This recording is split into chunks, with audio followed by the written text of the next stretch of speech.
بسم الله الرحمن الرحيم. السلام عليكم ورحمة الله وبركاته. ازيكم يا حبايب قلبي، عاملين ايه؟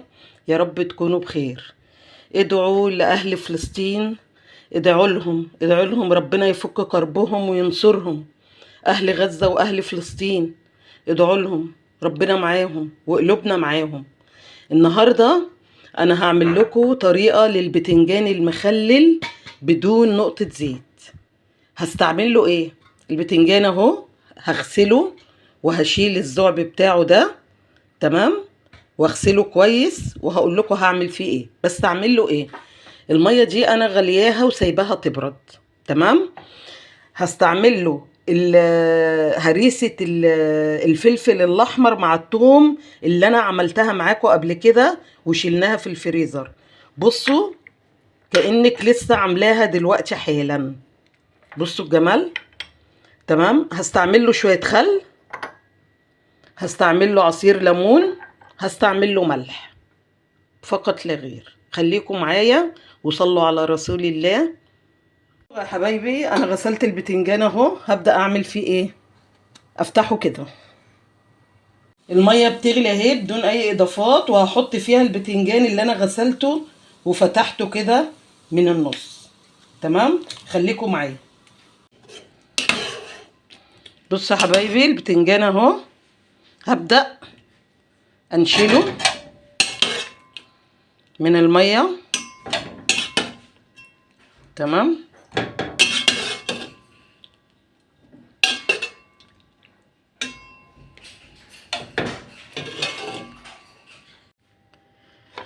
خلاص كده سلقت البتنجان، بس طبعا ما هريتوش قوي، يعني نص سلقة كده. بعمل ايه بقى؟ بحضر الخلطة بتاعته.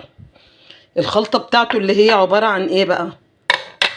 عن ادي هريسة الفلفل الاحمر، ادي الملح،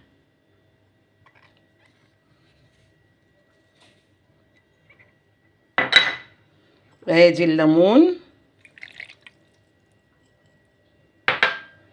وادي الخل.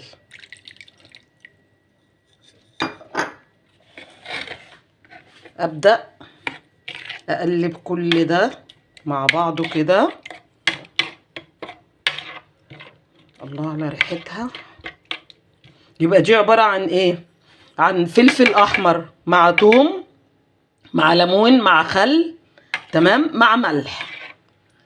خلاص خليكم معايا. ولا في نقطة زيت ولا اي حاجة، ما فيهوش اي افتكاسات، حاجة سهلة كده وجميلة، تمام. البتنجان ده بقى ممكن تحفظيه عادي في المية اللي انا قلتلك هنعمل المية ونبردها اهي اهي.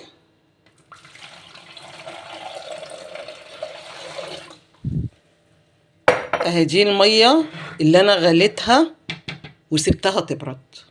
وبكده خلاص كده عملنا البتنجان. تاخدي منه بقى وتاكلي بألف هنا وشفا. هيعجبك قوي طعمه، وطريقته سهلة ما فيهاش اي حاجة، ما فيهش نقطة زيت فيه. كنتم مع عزة عواد من مطبخ عزة عواد، والسلام عليكم ورحمة الله وبركاته. على فكرة للعلم، البتنجان ده ممكن يقعد شهر في المحلول بتاعه ده، فيش اي حاجة. بس لما تيجي تاخدي منه ما تحطيش معلقة مبلولة فيه، يعني لما تيجي تاخدي منه تطلعي منه تبقى معلقة ناشفة، وتطلعي وتاكلي بألف هنا وشفا.